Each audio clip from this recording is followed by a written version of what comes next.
पुंडलीकवरदा हरि विठ्ठला श्री ज्ञानदेव तुकाराम पंढरीनाथ महाराज की जय। संत ज्ञानेश्वर महाराज की जय। जगत गुरु संत तुकाराम महाराज की जय। पूज्य श्री श्री अम्मावक जय। महान ब्रह्म श्री श्री गोपाल वल्लीदासरक जय। गोविंद नाम संकीर्तनम गोविंदा गोविंदा। जय जानकी कांत स्मरणम जय जय राम राम। गोपिका जीवन स्मरणम गोविंदा गोविंदा। जय सद्गुरु महाराज की जय। समस्त भागवदल को जय। हे गुरु विष्णु भजे हे गुरु ब्रह्मं भजे हे गुरु कमल नयनं भजे हे गुरु कर कोमलं भजे हे गुरु पाद पंकजं भजे हे गुरु विद्या रूपं भजे हे गुरु ज्ञान वैराग्यं भजे हे गुरु मोक्ष साधनं भजे हे गुरु वेदारूपं भजे हे गुरु वेदात्म स्मरणं भजे हे गुरु सकल सौभाग्यं भजे। राधे कृष्ण। त्वमेव माता च पिता त्वमेव त्वमेव बन्धुश्च सखा त्वमेव त्वमेव विद्याश्च द्रविणं त्वमेव त्वमेव सर्वं मम देव देव। ये श्लोक हम लोग ने बचपन से सुना है, यानी जब से कोई स्कूल में या हम लोग नर्सरी में भी थे तब से हम लोग ने ये सुना है, लेकिन इसका एक्चुअल अर्थ शायद हम लोग ने अभी तक समझा ही नहीं है। त्वमेव माता च पिता त्वमेव त्वमेव माता, ये श्लोक हमारे सद्गुरु के लिए। जब हम कहते हैं कि त्वमेव माता, तो एक सद्गुरु हमें माता के समान प्रेम देते हैं। कहते हैं कि इस जगत में एक माता के प्रेम से बढ़कर कोई जीव हमसे कर नहीं सकता। जो ह्यूमन बीइंग्स है, जो जो यहाँ पर रहते हैं, हम लोग जो पृथ्वी पे रहते हैं, चाहे वो पंछी हो, मुर्ग हो, इंसान हो, माता का प्रेम अपने बच्चों के लिए समान होता है। कहते हैं कि माता से ज्यादा प्रेम कोई कर नहीं सकता, लेकिन माता से कोटि गुना ज्यादा प्रेम हम पर प्रभु करते हैं, कृष्ण करते हैं। और कृष्ण से भी कोटि गुना ज्यादा प्रेम हम पर गुरु करते हैं। एक गुरु के प्रेम में इतना निस्वार्थ भाव होता है। कृष्ण भी कभी कभी हमारे बस कर्मों का फल हम अनुभव कर ले और अंतिम क्षण तक हमारी परीक्षा लेता है, एंड स्टेज तक लेके जाता है, जहां पर हम इससे ज्यादा दुख सह नहीं पाए और वो ये टेस्ट करता है कि हम अब भी उसको ध्यान में रखते हैं या नहीं। लेकिन एक गुरु हमारे नेत्रों में अश्रु आने से पहले, हमारे मन में दुख आने से पहले वहां पे पहुंच जाते हैं और उस दुख का निवारण कर देते हैं। इसलिए त्वमेव माता, किसी ने ये नहीं कहा है उस श्लोक में कृष्ण एवं माता नहीं, विठ्ठल एवं माता नहीं, त्वमेव माता, गुरु जो माता समान हमसे प्रेम करते हैं। त्वमेव पिता, एक पिता का प्रेम हमेशा उनके मन में रहता है। क्यों? रिस्पॉन्सिबिलिटीज होते हैं, तो अपना प्रेम कभी खुलकर दिखाते नहीं। उनके मन में अपने बच्चों के लिए प्रेम होता है, लेकिन वो कभी दिखाते नहीं है और फिर भी बच्चों को डांटते हैं। लेकिन एक पिता अपने बच्चों से उतना ही प्रेम करते हैं। एक गुरु पिता के समान हमें सही राह दिखाते हैं। हम जब जब अपने राह से चूकते हैं, तो भले ही वो हम पर क्रोधित हो और हम उनके लिए अपने मन में इतना घृणा भले ही आ जाए, लेकिन फिर भी गुरु हमें सही राह पर लेके आएंगे और वो निस्वार्थ भाव से लेके आएंगे। उनके लिए ये कोई चीज मायने नहीं रखता कि हम उनके बारे में, वो हमें इतना डांटते हैं, हम पर इतना क्रोध करते हैं और वो ऐसे है वैसे है, हम कई चीजें उनको कहते हैं, लेकिन तब भी गुरु अपने मार्ग से हटते नहीं है, हमें सही राह पर लेके आते। त्वमेव माता च पिता त्वमेव त्वमेव विद्या। हमें गुरु विद्या देते हैं। किस चीज की विद्या? पहले हमारे मन में जो जो अहंकार है, काम क्रोध, सारे के सारे लोग, जितने भी नेगेटिव क्वालिटी उन सबको गुरु वहां से निकालते हैं और हमें प्रभु के विद्या, भक्ति की विद्या देते हैं। द्रविणम त्वमेव। इस दुनिया में गुरु से बढ़कर कोई वेल्थ नहीं है। द्रव यानी वेल्थ, धन। गुरु से बढ़कर इस दुनिया में और कोई धन नहीं है। त्वमेव सर्वम मम देव देव। इस जगत में अगर गुरु आपके साथ है तो आपको किसी चीज की जरूरत नहीं है। आपका सबसे बड़ा धन, आपका सबसे बड़ी विद्या, आपके माता पिता, बंधु सखा। हम इस दुनिया में बंधुओं के पीछे भागते हैं, रिलेटिव्स के पीछे भागते हैं, दोस्तों के पीछे भागते हैं। कितने लोग आपका साथ देते हैं? सब स्वार्थी है। जब जब उनका स्वार्थ पूरा हो जाएगा, सब अपने अपने रास्ते निकल जाएंगे। एक गुरु बंधु के समान आपके साथ खड़े रहेंगे, सखा के समान आपके साथ खेलेंगे। आपके गुरु आपके लिए वो हर रोल निभाएंगे जो आपकी जिंदगी में जरूरी है। हर वो रोल, ऐसा कोई रोल नहीं है जो गुरु नहीं निभा सकते। और इसीलिए त्वमेव सर्वम मम देव देव। आपके लिए सब कुछ आपके गुरु ही है। हमारे लिए गुरु से बढ़कर कोई नहीं है। सर्वत्र सर्व सब कुछ सिर्फ गुरु मात्र है। मम देव देव। आपके मन में कभी कभी प्रभु के लिए भी कभी कभी ये थॉट आ जाता है कि मेरे साथ ऐसा क्यों कर दिया? मैंने जिंदगी में सब कुछ अच्छा किया, फिर भी आपने मेरे साथ ऐसा किया। लेकिन गुरु के लिए कभी आपके मन में ये आ ही नहीं सकता, क्योंकि गुरु हमेशा आपके साथ ही खड़े रहेंगे। आपके जीवन में दुख आ गया तब भी गुरु आपके साथ ही खड़े रहेंगे। सुख आ गया तो एक क्षण ये हो सकता है कि आप जब सुखी हो तब गुरु दूर से आपको सिर्फ देखकर आनंद उठाएंगे।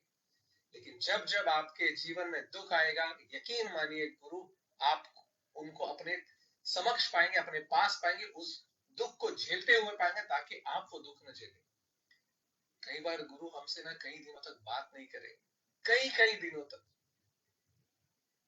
हमारे मन में ये विचार आता है कि ऐसे कैसे कर दिया उन्हें, लेकिन उस समय हमसे न बात करते हुए उन्हें हमसे ज्यादा दुख होता है, फिर भी वो चीज करते हैं हमारे लिए, ताकि हम सही राह पर आए।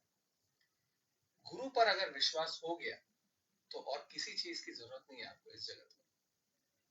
ज्ञानेश्वर महाराज के जीवन में ऐसे ही कुछ अद्भुत घटने वाला था। ज्ञानेश्वर महाराज और निवृत्तिनाथ जब आलंदी में वहां के ब्राह्मणों के समक्ष जाते हैं, तो वो लोग उनको धक्का मारकर वहां से निकालते हैं और उनकी एक बात नहीं सुनते। वो लोग कहते हैं बार बार वो बच्चे कि हमारा जनेऊ करवा दीजिए, हमारा उपकर्म करवा दीजिए, लेकिन नहीं, वो नहीं मानते। सब लोग उनको बच्चों के समान तोलते हैं और उस समय पर ज्ञानेश्वर महाराज वहां पर उन ब्राह्मणों से कुछ व्याख्यान करते हैं, जो सुनकर वो सब आश्चर्यचकित हो जाते हैं। बचपन से लेकर ज्ञानेश्वर महाराज के पिता ने उनको भगवत गीता का परिपूर्ण ज्ञान दिया होता है। ज्ञानेश्वर महाराज उस समय पर वेदों से, शास्त्रों से और भगवत गीता से ऐसे ऐसे चीज उनको सुनाते हैं कि इस जगत में सभी के मन में परब्रह्म बसते हैं, तो आप किसी को निष्कासित नहीं कर सकते। आप हमारे पिता ने भी वहां पर सारा का सारा सारे प्रायश्चित करने के बाद में गृहस्थ आश्रम में आए थे, लेकिन उसके बावजूद आप उनके प्रायश्चित को नहीं माने, इसीलिए उन्होंने देह त्याग कर दिया है। लेकिन हमारा क्या दोष? हम तो बच्चे हैं और ब्राह्मणत्व का अधिकार हमको पूर्ण है। ये वो वेदों और शास्त्रों में श्लोक जो है उनको सुनाकर सारे ब्राह्मणों को सुनाते हैं और वो सारे ब्राह्मण दंग रह जाते हैं। कुछ ब्राह्मण वहां पर ये कहते हैं कि आपके इन शास्त्रों के जो जो आपने कोट किया है उसका कोई भी उत्तर हमारे पास नहीं है, लेकिन पैठन में जो ब्राह्मण सभा बैठती है वो सबसे प्रमुख है, वहां पर जाकर आप उनसे प्रार्थना कीजिए। अगर उन्होंने मान लिया तो आपको ब्रह्मचर्य में आने से कोई रोक नहीं सकता। ज्ञानेश्वर महाराज और निवृत्तिनाथ जी ये बात सुन लेते और वो सोच लेते, मन में ठान लेते कि ठीक है, हम पैठन चले जाएंगे। सारे के सारे भाई और बहन फिर से सिद्धभेट में अपनी कुटिया की तरफ जाते हैं और उनके जो जो थोड़े से सामान थे, जो उनके घर में इतने ही सामान थे जो चारों भाइयों ने मिलकर एक एक झोला में ले लिया और उनका सामान खत्म। छोटे छोटे बच्चे, क्या उम्र था उनका। आज के डेट में हमारे बच्चों का उम्र जब 3 4 5 साल का हो जाता है, हमारे पास इतने सारे के सारे कपड़े और इतने सारे चीजें होते हैं कि हमारे पास रखने के लिए जगह नहीं होती। उनके पास इतनी ही संपत्ति थी कि उन्होंने अपने झोली में भर लिया था और उनका सामान समाप्त। चारों भाई बहन निकलने के लिए तैयार हो जाते हैं और उस समय उनकी कुटिया के पास, सिद्धभेट के पास एक स्त्री रहती रहती है जिनको ये लोग बहुत पसंद रहते हैं, तो वो उन्हीं के लिए वहां पर रहती रहती है। वो जब देखती है कि ये चारों भाई बहन पैठन की ओर निकल चले हैं तो उसके मन में इनके लिए बहुत करुणा आ जाती है और वो एक माता के समान उनके लिए भाकरी, सब्जी और रास्ते में खाने के लिए अन्न जल ये सब का प्रबंध करती है और उनको देती है। चारों लोग निकल जाते हैं वहां से, वो भाकरी और वो चीज लेकर, और वो लोग पैठन की तरफ चलते हैं। छोटे छोटे बच्चे, उनको कुछ छोटे छोटे बच्चे होते हैं। वहां पर धूप, बहुत धूप होती है, उनके पाँव में चलने के लिए चप्पल नहीं होता।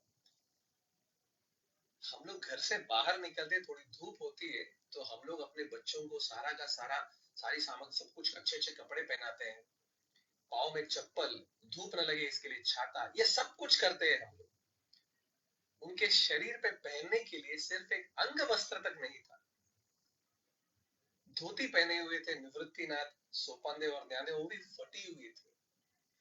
मुक्ताबाई छोटी सी बच्ची, उनके शरीर पे भी जो कपड़े थे वो सिला सिला के पहने हुए कपड़े थे। अलग अलग जगह पे अलग अलग पैचेस, कि कपड़ा अगर फट गया तो हम लोग मैचिंग कपड़े लेकर सिलाते हैं, रफू करवाते हैं। हमारे कपड़े अगर फट गए तो उसी तरह का मैचिंग क्लॉथ, थ्रेड, ये सब कुछ वैसे ही होना चाहिए। मुक्ताबाई के शरीर पे जो कपड़े थे उनमें हर जगह पर अलग अलग पैचेस लगे हुए थे। चारों भाई ऐसे निकले और ये सब कुछ होते हुए भी उनके चेहरे पर जो तेज था, उनके चेहरे पर जो दिव्यता थी, वो अतुलनीय थी। तेज धूप, रास्ते पर उस समय पर हमारे जैसे अच्छे अच्छे रोड्स नहीं थे, पत्थर, कांटे, इनमें से वो लोग चल रहे थे। उनके पांव इतने कोमल, विचार कीजिए कैसे गए होंगे वो। लेकिन ये सब कुछ होते हुए भी ज्ञानेश्वर महाराज और निवृत्तिनाथ के चेहरे पर एक मुस्कान, एक खुशी, एक संतुष्टि। ज्ञानेश्वर महाराज और निवृत्तिनाथ आगे आगे चल रहे, मुक्ताबाई और सोपान पीछे पीछे रहे। बच्चे ही तो थे, कितने तेज चल लेंगे बोलो। इतनी तेज धूप थी, सोपान देव बहुत थक गए थे। उनके शरीर से पसीने लथपथ पसीने टपक रहे, चल रहे, प्यास, भूख। सोपान देव ने मुक्ताबाई से कहा कि मुझसे धूप थोड़ा सहा नहीं जा रहा, मैं क्या करूं। मुक्ताबाई छोटी थी, फिर भी उन्होंने सोपान देव से ये कहा कि अगर हमने ये कहा तो वहां पर निवृत्तिनाथ भैया को बुरा लगेगा कि हमारे वजह से उनको तकलीफ हो रही है, तो इसीलिए चलते रहो, ध्यान मत दो उस पर, तुम चलते रहो। और हम चलते रहे। लेकिन निवृत्तिनाथ को गहरीनाथ जी से दीक्षा प्राप्त हो चुकी थी, उनके लिए ये जरूरी नहीं था कि सोपान देव उनसे ये कहे जाकर। सोपान देव की मन की बात वो जानते थे। यकीन मानिए, सदगुरु में ये ताकत होती है कि आपके मन में क्या चल रहा है वो एग्जैक्टली जानते हैं, इसमें कोई संदेह ही नहीं। और ये दास ये स्वयं अनुभव के साथ कह सकता है। एक छोटा सा एक इंसिडेंट बताना चाहूंगा। कई वर्षों पहले की बात है, कम से कम इसको 15-18 साल हो चुके हैं। डोंबिवली में हर दिन सैटरडे के दिन शाम में एक हनुमान का मंदिर है, वहां पर बैठकर हम लोग हर दिन शाम को 7 से 8 बजे कीर्तन करते थे, भजन करते थे। और वो भजन होने के बाद में इस दास को गुरुजी अम्मा को फोन करना पड़ता था। हर दिन शाम को फोन करता था, ये गुरुजी अम्मा का आदेश था। तो तो एक दिन कीर्तन चल रहा था और उस दिन इंडिया और पाकिस्तान का मैच था और मेरा ध्यान सारे कीर्तन के समय पर सिर्फ इंडिया पाकिस्तान के मैच की तरफ था कि मैच मेरा छूट रहा है। कीर्तन पर एक क्षण भर भी मेरा ध्यान नहीं था और उसके बाद कीर्तन के बाद गुरुजी अम्मा को मैंने फोन किया। गुरुजी अम्मा उस समय चेन्नई में थी। मैंने जैसे ही फोन किया, गुरुजी अम्मा ने फोन उठाया, मैंने राधे कृष्णा कहा और गुरुजी अम्मा ने मुझसे ये पूछा कि कीर्तन के समय पर सारा का सारा ध्यान तुम्हारा मैच पर था, उससे अच्छा तो तुम घर पे बैठकर मैच देख लेते, कीर्तन में क्यों आए? फिर तो कम से कम मैच देखते देखते तो तुम प्रभु के स्मरण कर लेते थे, तो कीर्तन में आकर बैठे तुम घर बैठ जाते। मैंने ये चीज किसी से नहीं कही थी, किसी को जानने की कोई कोई चांस ही नहीं था, क्योंकि ये मेरे मन की बात है। लेकिन गुरुजी अम्मा को ये पता था और उसी समय उन्होंने मुझे डांटा। गुरु को आपकी मन की बात एज इट इज समझ में आती है, बस आपसे कहते नहीं है, वो इतनी सी बात है।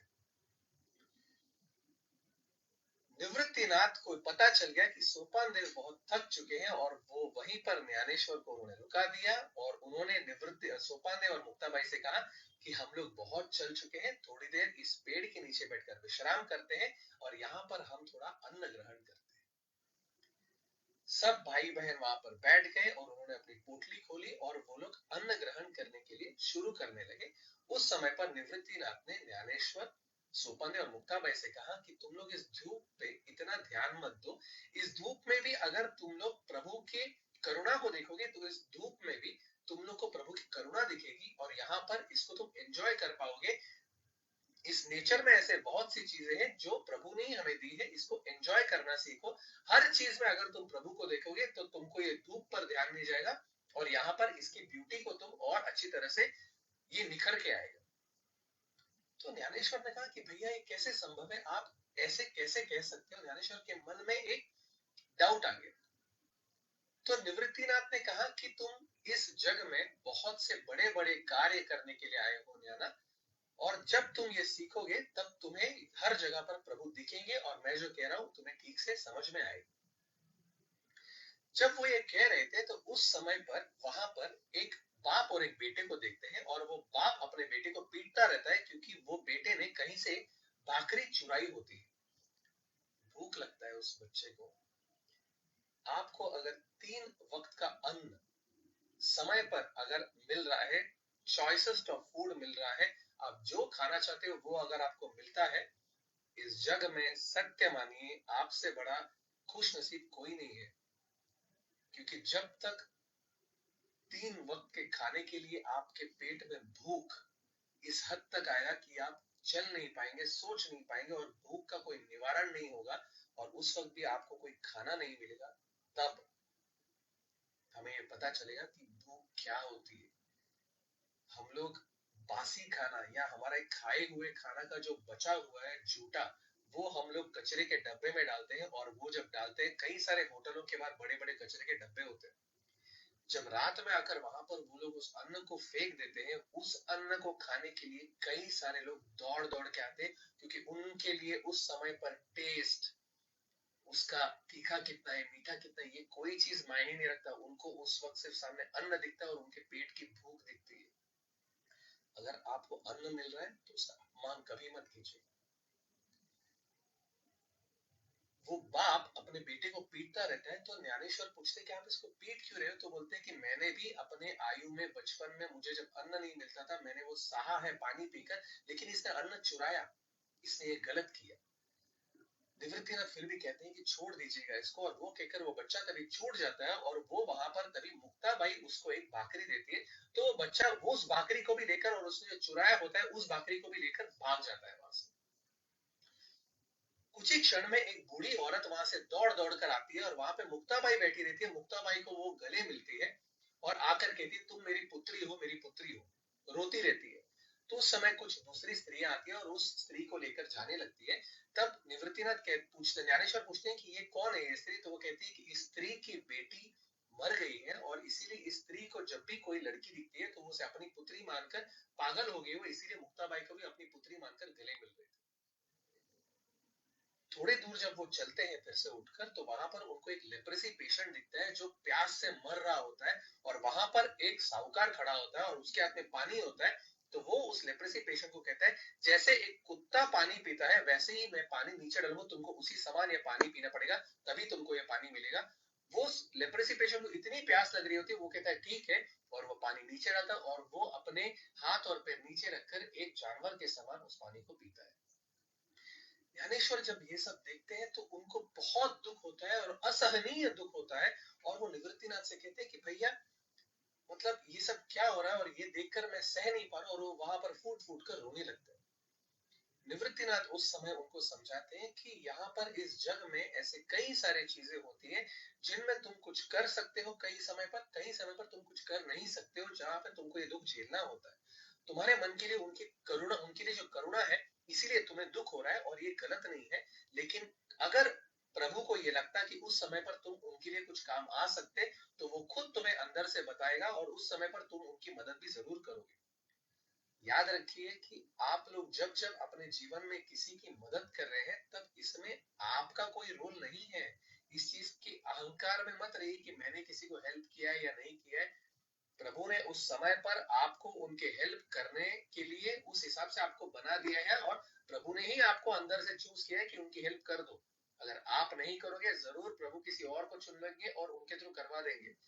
आपको जो कुछ किसी की हेल्प करने के लिए दिया हो, वो भी प्रभु ने ही दिया है, करने के लिए भी प्रभु ही बोल रहा है। तो इस अहंकार में मत रहिए कि मैंने किसी को हेल्प किया है या किसी पे मेहरबानी की है। कोई किसी के लिए कुछ नहीं कर सकता। हम लोग जिस स्वरूप में आए थे उसी स्वरूप में जाने वाले। कभी इस मेंटल स्टेट ऑफ माइंड में मत रहिए कि मैंने किसी के लिए कुछ किया है, फेवर किया है। No one can do anybody any favours in life. सिर्फ प्रभु में ही ये ताकत है और सिर्फ प्रभु ही ये करते हैं।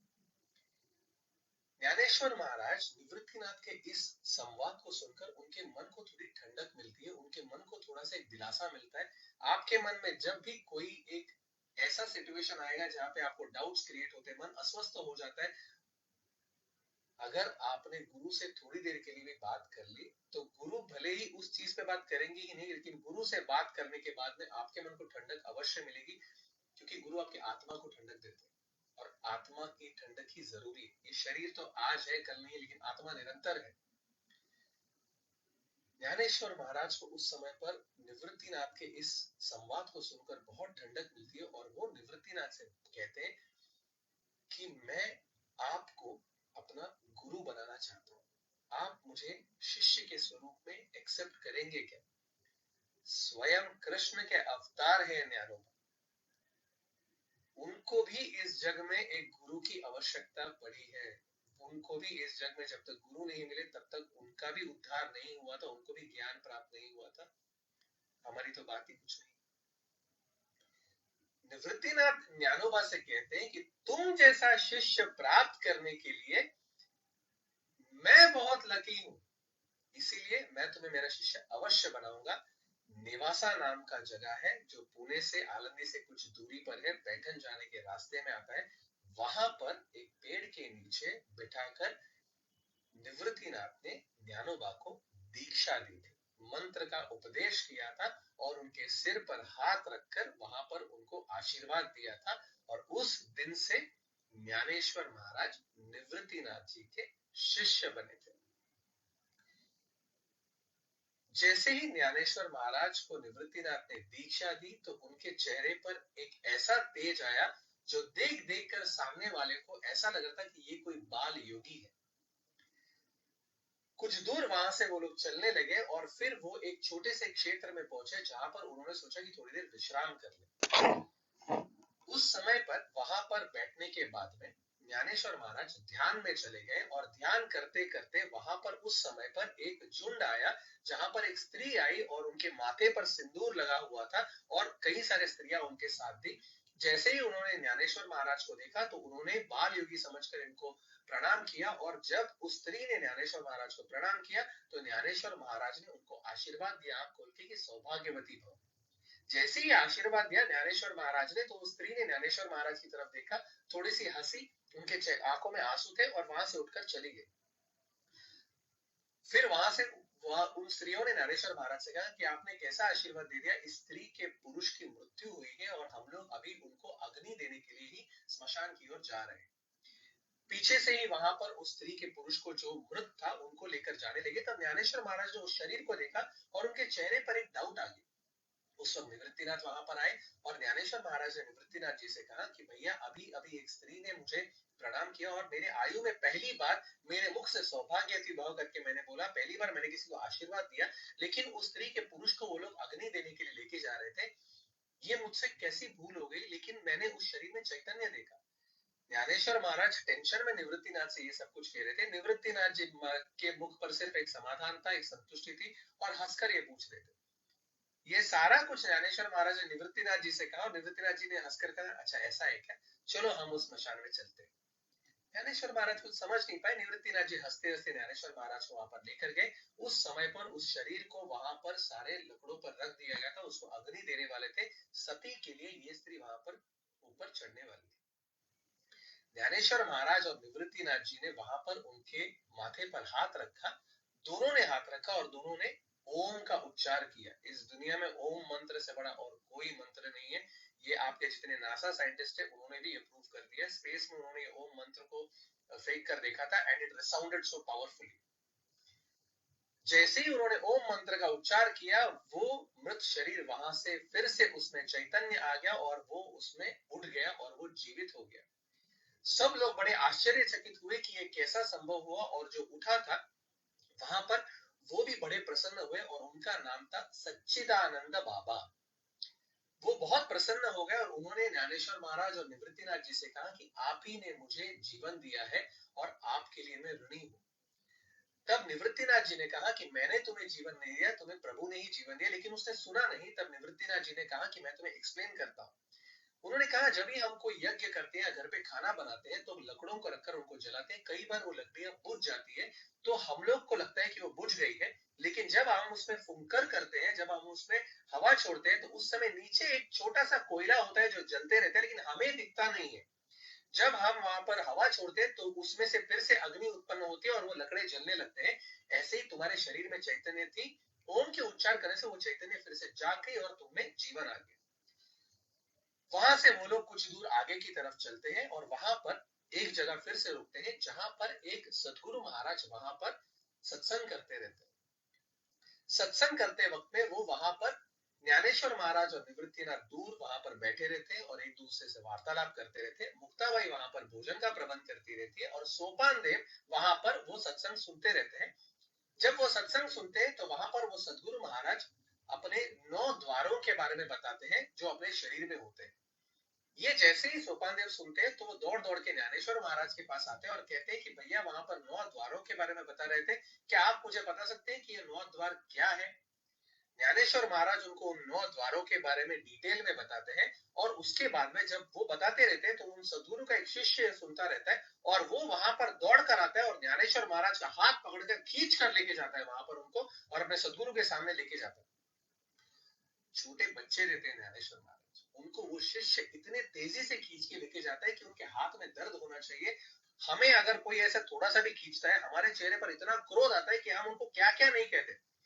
ये जब खींच के लेके जाते रहते हैं, ज्ञानेश्वर महाराज हंसते रहते हैं, खिलखिलाकर हंसते हैं। उनके चेहरे पे इतनी प्रसन्नता होती है जैसे एक छोटे से बच्चे को कोई गुड़िया गुड़िया देते हो, वो देखकर कितनी प्रसन्नता होती है, ज्ञानेश्वर महाराज के चेहरे पर उतनी प्रसन्नता होती है। किसी को कुछ समझ में नहीं आता और वो सदगुरु सबसे पहले अपने शिष्य कहते हैं, पहले उनका हाथ छोड़ो और तुम ये बताओ कि इन्हें ऐसे क्यों लेके आ रहे हो। और वो ज्ञानेश्वर महाराज से फिर पूछते हैं कि ये तुम्हें इतनी तेजी से खींच के लेके आ रहे हो और तुम फिर भी हंस रहे हो, मतलब तुम्हें दर्द नहीं हो रहा है क्या और तुम इतने जोर जोर से हंस रहे हो, क्या हुआ।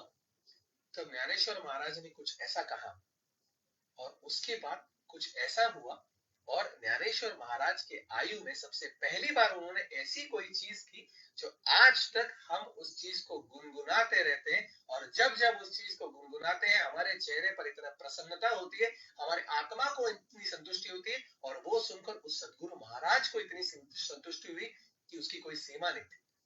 वो क्या हुआ था, ऐसा ज्ञानेश्वर महाराज ने क्या कहा, राधे कृष्ण। बोलिए संत ज्ञानेश्वर महाराज की जय। पूज्य श्री श्री अम्मा की जय। महान ब्रह्मश्री श्री गोपाल वल्लीदासर की जय। राधे कृष्ण।